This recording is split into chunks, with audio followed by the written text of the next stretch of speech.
I'm Lauren Conrad, and we are the co-founders of the nonprofit The Little Market. We are very excited to be hosting Conversations with Changemakers, a series of virtual discussions about issues that impact women globally. And today we're so excited. We're talking to someone we both really admire, Jessica Alba. Not that you need it, but Jessica, please introduce yourself. Hi everyone, this is Jessica Alba, founder of The Honest Company, and I'm so excited to be here with Hannah and Lauren in celebration of International Women's Day.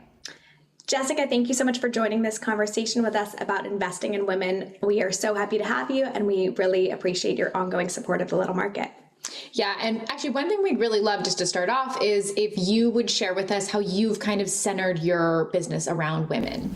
Great.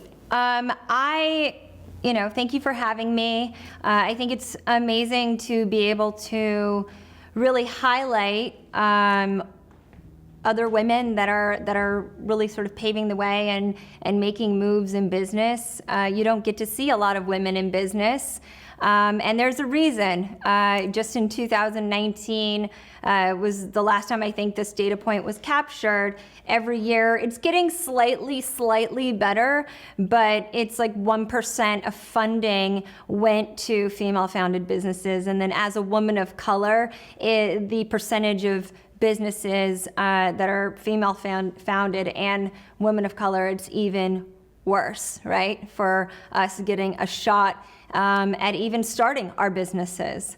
And so I think that as much as we can try and lift up and support and highlight women in business, that to me, of course, is one of my greatest passions, as I've often have been that token sort of person in the room. It's like, oh, well, there's one woman here, so everyone feels okay and can pat themselves on the back. Or there's one person of color here, and I think that, you know, in past generations, it was like if you did get that seat at the table, you felt like there was only room for one. But now I think our generation of entrepreneurs, of people in business, we understand that the only way to change this dynamic is to actually make room for more. And so for me, International Women's Day is a way for us to really essentially not only own our seat at the table, but to push aside and make room for more women to also sit up at the table and have their voices heard. And give them opportunity to make change. So, at my company, at Honest, from our process and how we hire, all the way through to a development program, we have something called the Honest University, and we have implemented processes and development programs to really address the issue of women in business. Often you also don't even get to see very many women in C-suite positions, in leadership roles in business. And a lot of that has to do with mentorship. It has to do with people are more comfortable mentoring people that look like them. And if more people are white men, then they're often going to open the door for more white men. And so the more we can kind of tackle that fundamentally from the inside out as a business, that's what we're trying to do. And really proving that you can be a business that stands for diversity and inclusion, that does good in the world. You know, we're really on a mission to empower people to love living consciously, and we don't think that you need to compromise your health and well-being in order to live your very best life. And often people they don't even know that they're exposing themselves to certain chemicals on a daily basis that could affect their health over time. And we want to make sure that, we're giving them the safest, healthiest options, but also doing it in a really beautiful way. And I think that aesthetic is something that you guys also put on your business, and what you guys do in everything that you guys do, frankly. So from your nonprofit, the little market, all the way through to all of the brands that you've built, Lauren, having that aesthetic is important, and it really makes, I think, especially when you're dealing with a mission-based business or running a nonprofit, it makes it easier for people to want to bring it into their lives.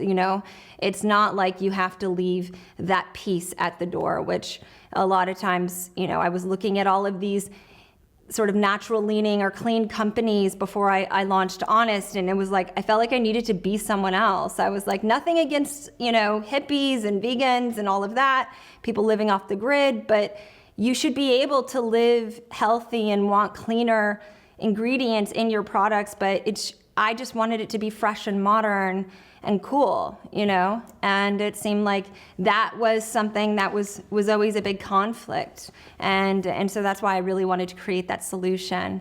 Obviously, making sure that our supply chain, we're always making sure that sourcing our raw materials all the way through to manufacturing, we always have best practices in place, fair trade and all of that.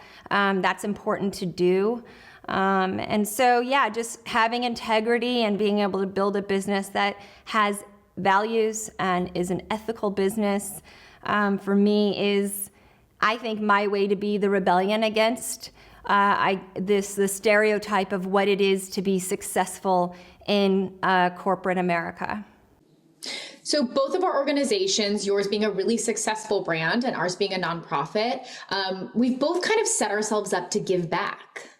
As I, strive to build an ethical business and really fight for the rebellion of the stereotype of what it is to be successful in corporate America, I think you guys have a really interesting model that you guys work off of in building a nonprofit, a charity really, around supporting female-run businesses, and a focus around really the most underserved communities globally, and doing it in a way that feels more sustainable, because instead of necessarily having to constantly go out and ask people for money, you guys are building an entire business model around it so it can sustain itself. So tell me a little bit about your inspiration. How did you even go about this?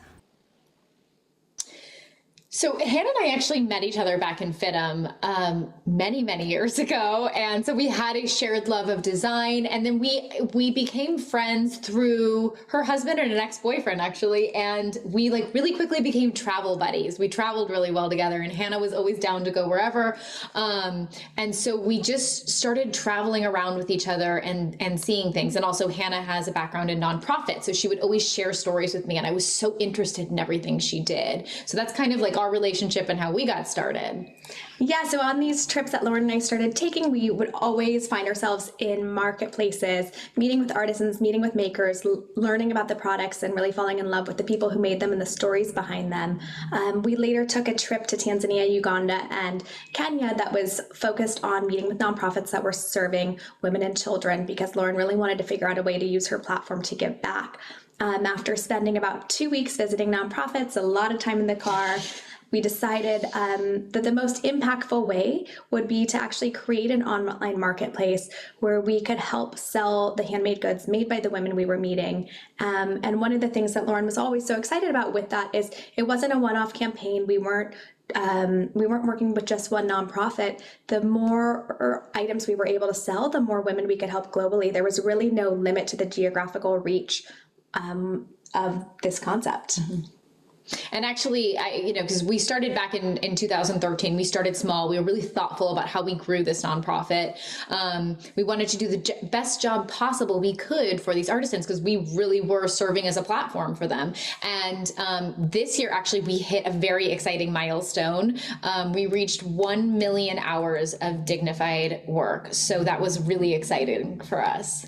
Yeah, and what that means is this is work where women are paid a fair and living wage. They're in a safe working environment. There's no child labor, and they're set up for success. What Lauren and I learned through meeting with nonprofits, through meeting with women, is that when women have access to their own income, there's a ripple effect in the community. Domestic violence decreases, daughters, girls get to go to school, preventable diseases decrease.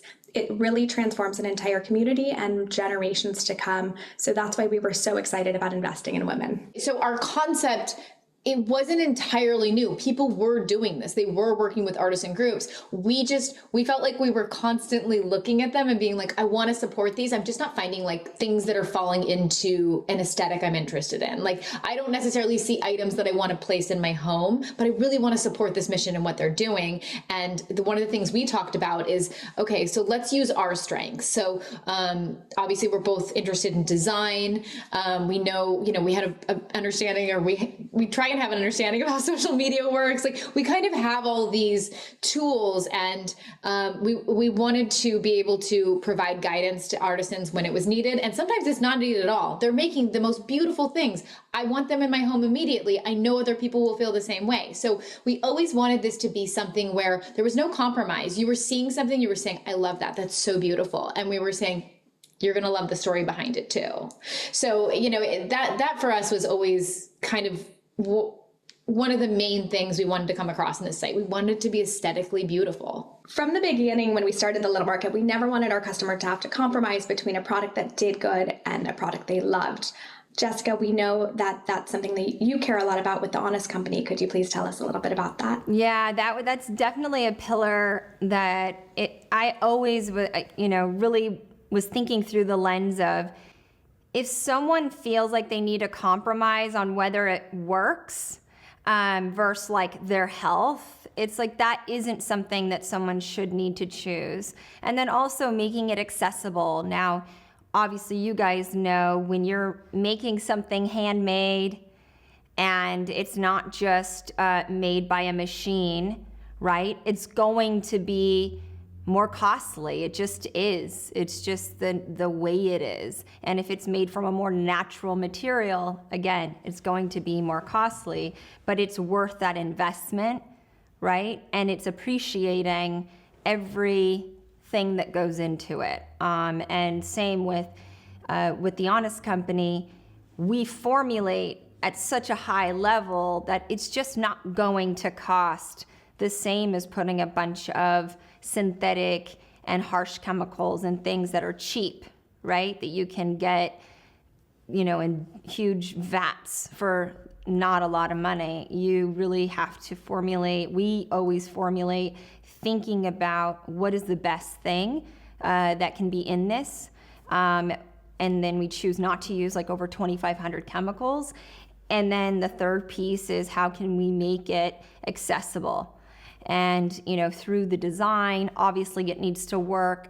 I would say my standard is on par with conventional or better. So it's no compromise with efficacy. And then the third piece is how can I bring it at a price point that's not going to completely break the bank, where you really have to it's so inaccessible and it's so out of range. And so that was the other piece of the puzzle that's been really, it's a challenge to tackle, and there's a reason why big companies out there don't do it, because it is expensive. But if you build your model from day one with those ethics and with that integrity, you can achieve that. You can do good, it can be beautiful, it can really work. You don't have to compromise, and it doesn't need to break the bank.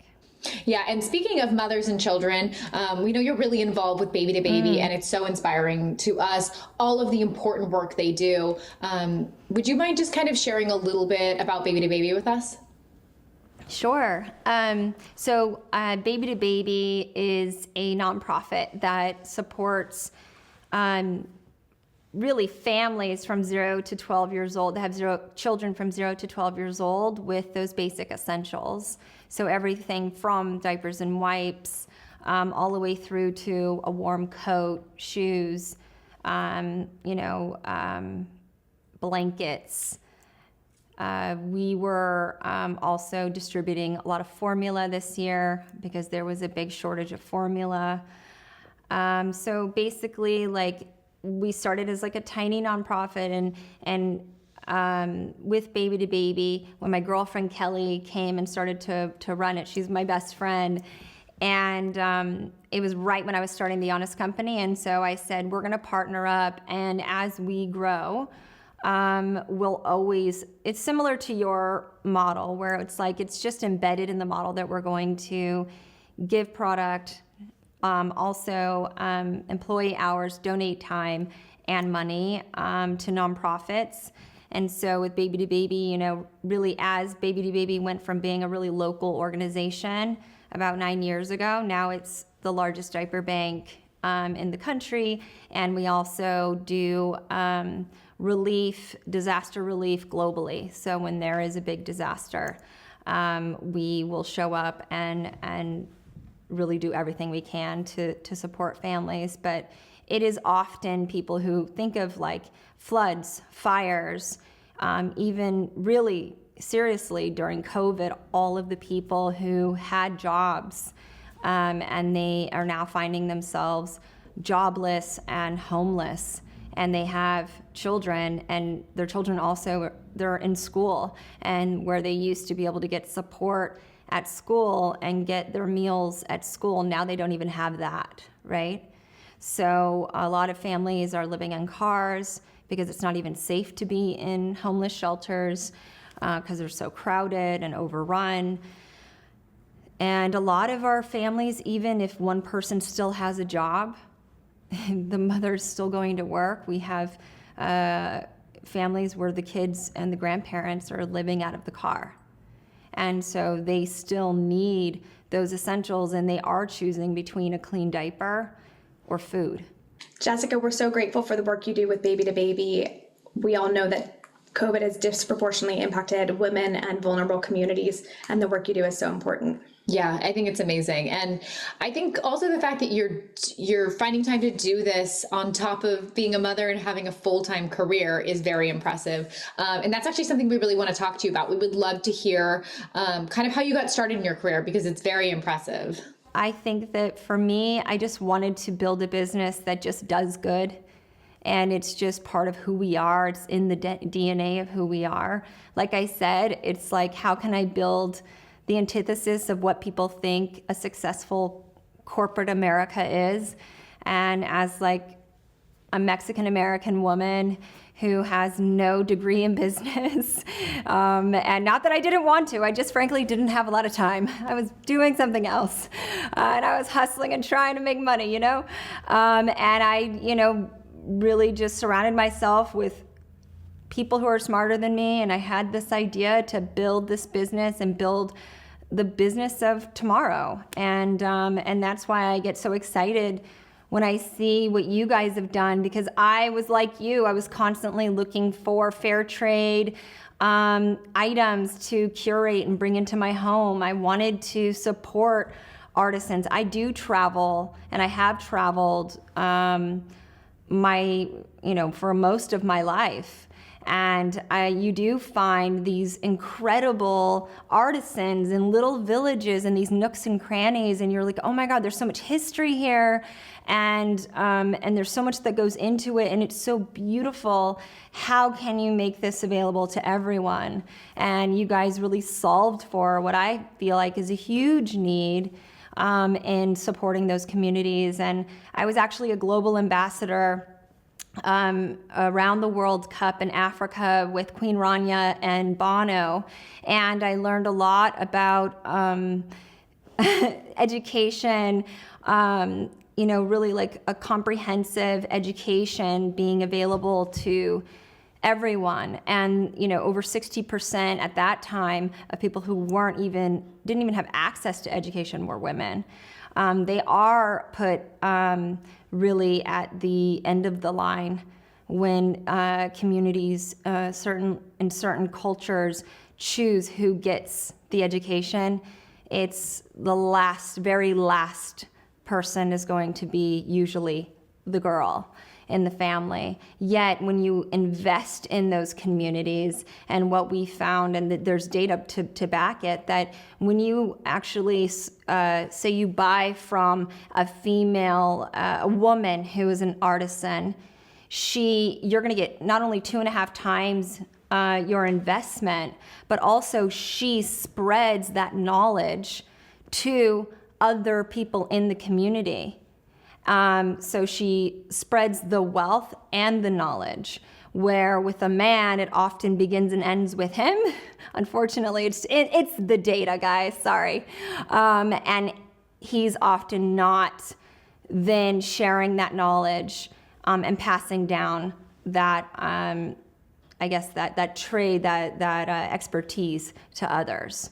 And so I just feel like, investing in women is a good investment, if you are an investor. Yeah, that's honestly one of the reasons we started Little Market. We wanted to lift women up everywhere, and we wanted to support them. And another thing we're able to actually do in supporting them is support the techniques they're using. In our travels, we've seen a lot of times the techniques that these artisans use are starting to be replaced by machine-made ones. And it's really disheartening to see, because these are traditions that have been handed down through generation and generation. And I remember when we went to Thailand, they make the most beautiful textiles there, and we were kind of holding them up because we were shopping, and some were handmade, some were machine made, and even the people living there were wearing machine made textiles mimicking the ones that they make by hand there. And so we really love to support them in any way. We want to contribute to the demand for the handmade version of these, because we think it's really important. Yeah, and also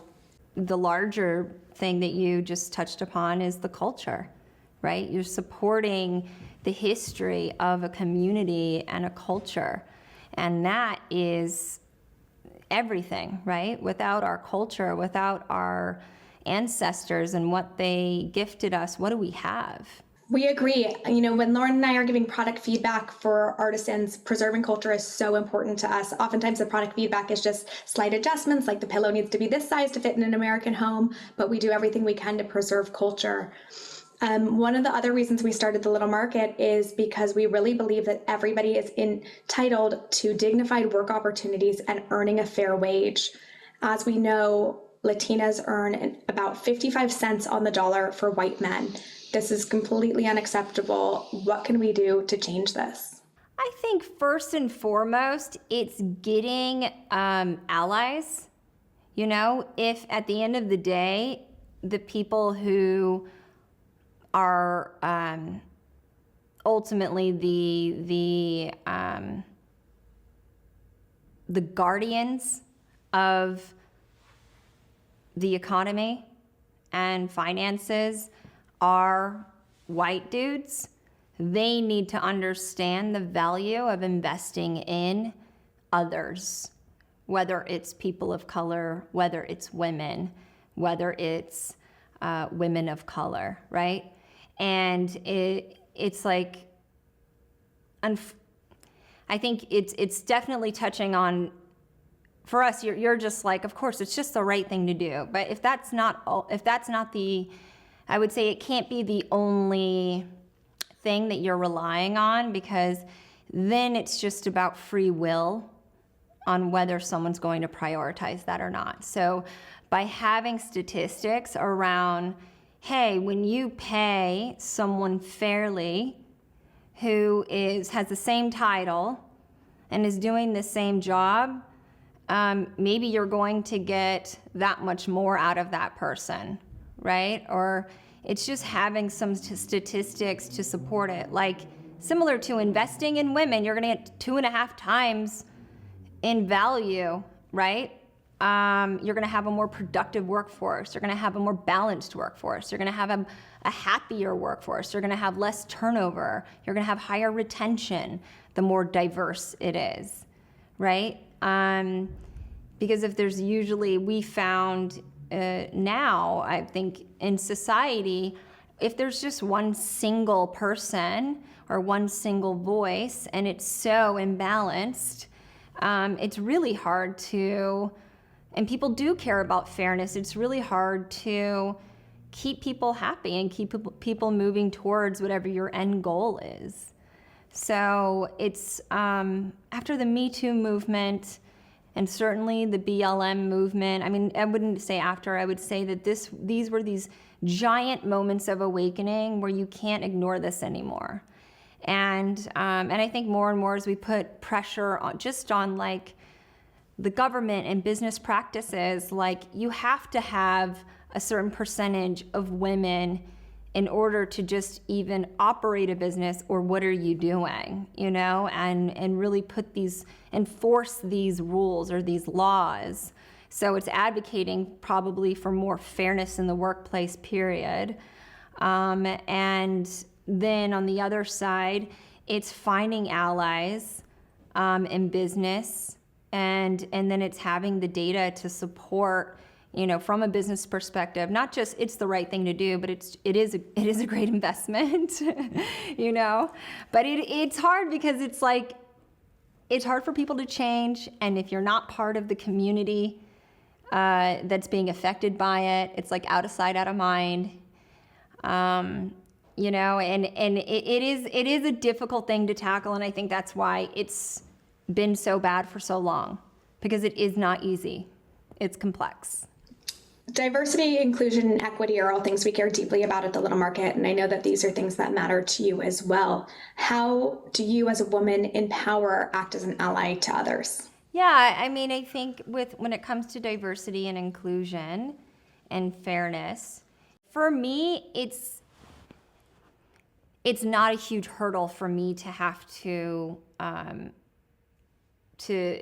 try and overcome, right? I know how hard it was for my grandparents to make something of themselves in a segregated California, for them to be treated like they are not even just second-class citizens, but they are only good for manual labor, period.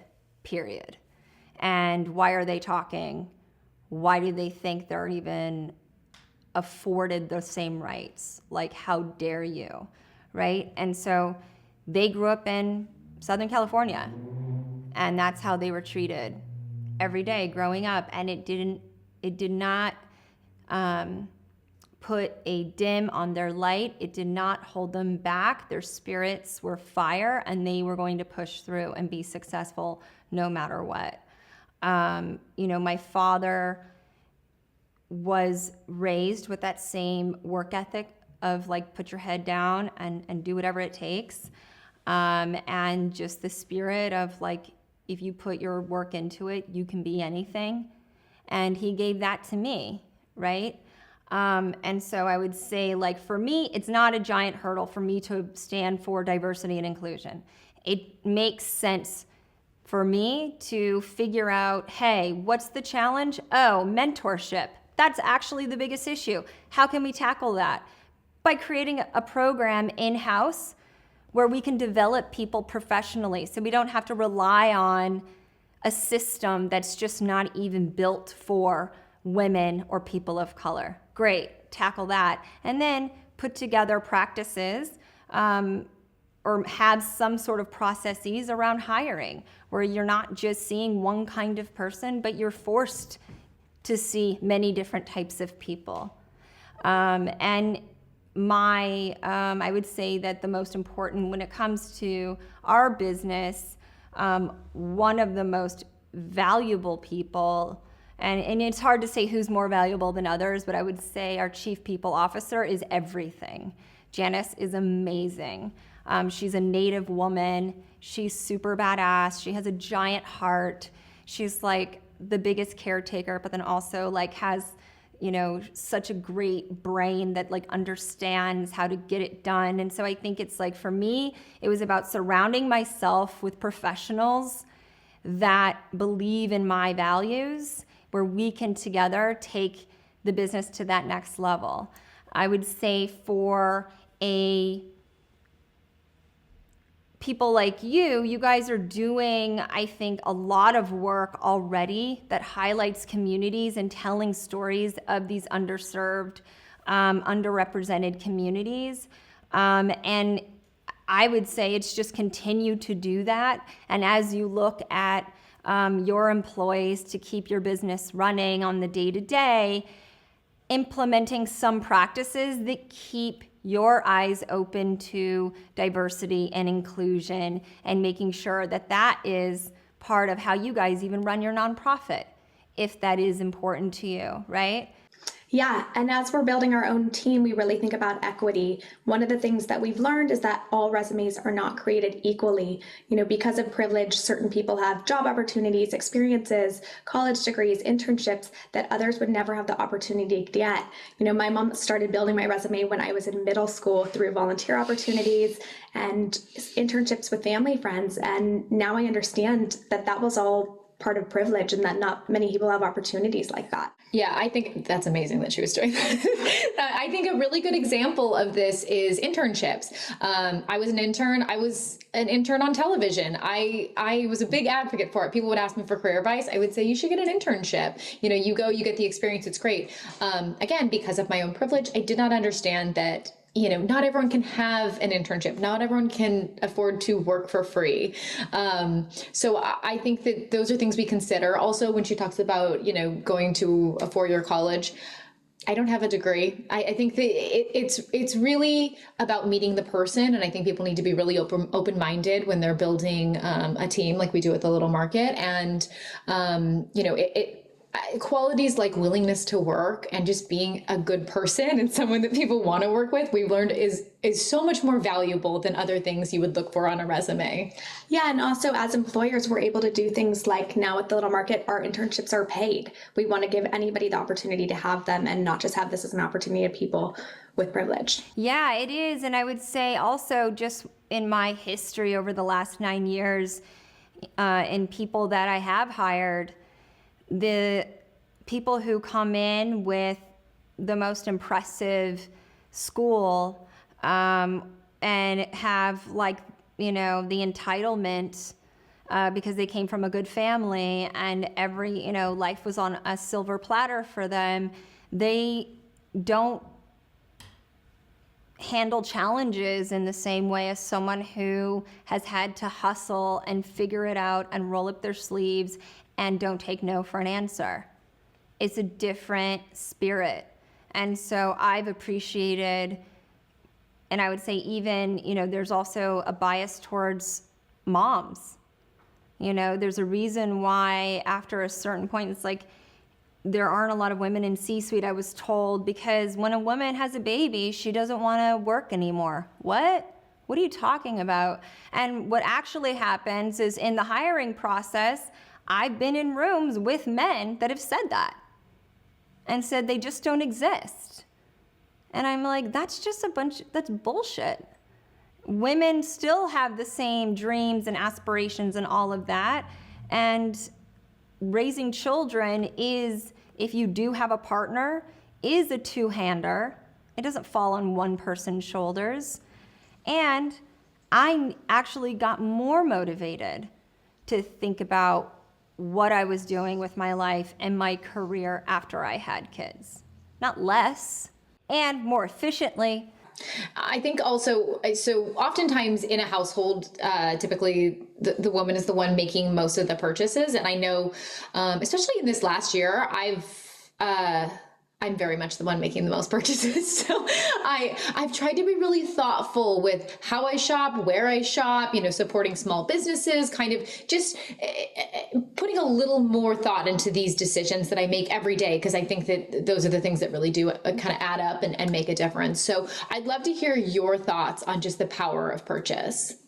I definitely feel like when you support businesses that are really when you are supporting transformative businesses, whether it's a for-profit or a nonprofit business, you have the power to actually change the dialogue in our own culture and make an impression on how businesses are run and the ethics and the responsibilities that they need to value. Because when a trend goes a certain way, the big companies that run everything, they want to stay on trend because it affects their bottom line.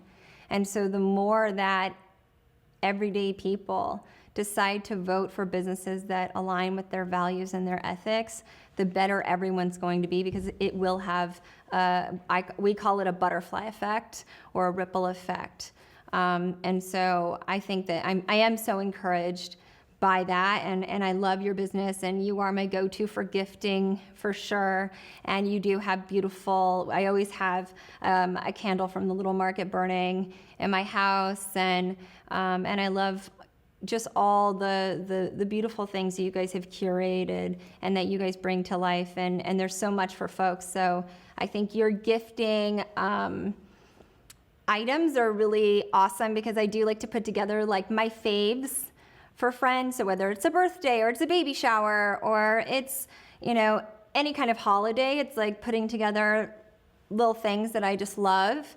And so you guys make it so easy to do that. And I know I'm doing good, and supporting artisans and supporting a nonprofit that really stands by the values that I hold so near and dear to my heart.